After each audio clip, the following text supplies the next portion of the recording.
Bruce again here with you with views from Town. Nice to have you back. Another example from my time in Los Angeles working at ABC as to how things just, opportunities can come up that you just never would expect. There was a show called Kids Are People Too.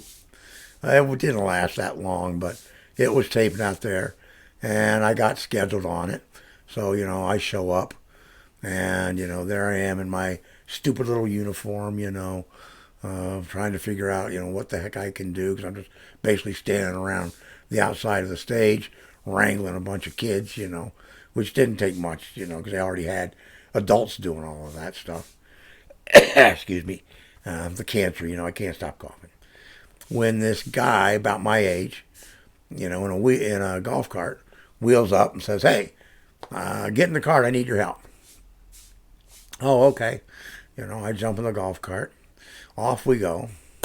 Guy turns out to be named Mark, and we're about the same age.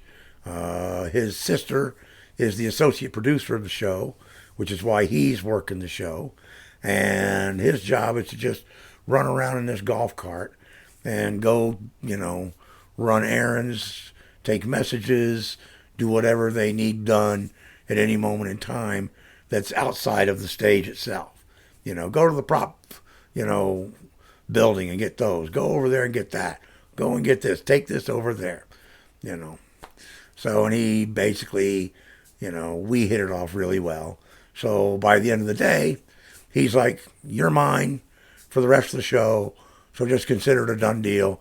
And don't wear that uniform anymore. Show up in street clothes and we'll be just fine." Cool. Right? So there I am. I get home.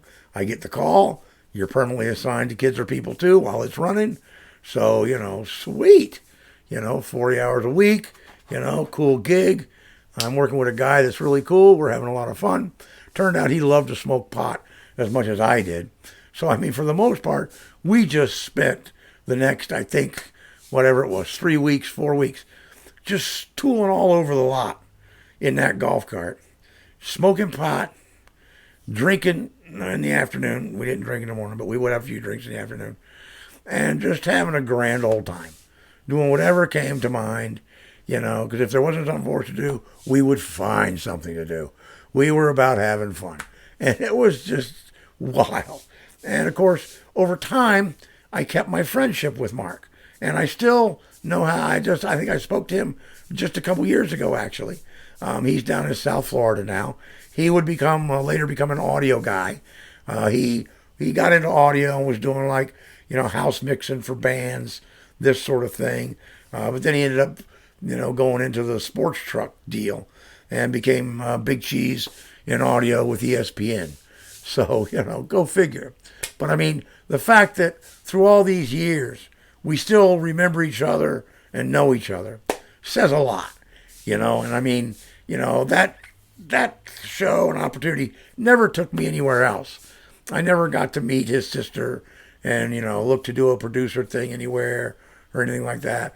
But, I did get to meet Mark, made a friend that I've had for a very long time, and that's certainly worth something. And we had a hell of a lot of fun while we were there doing the show.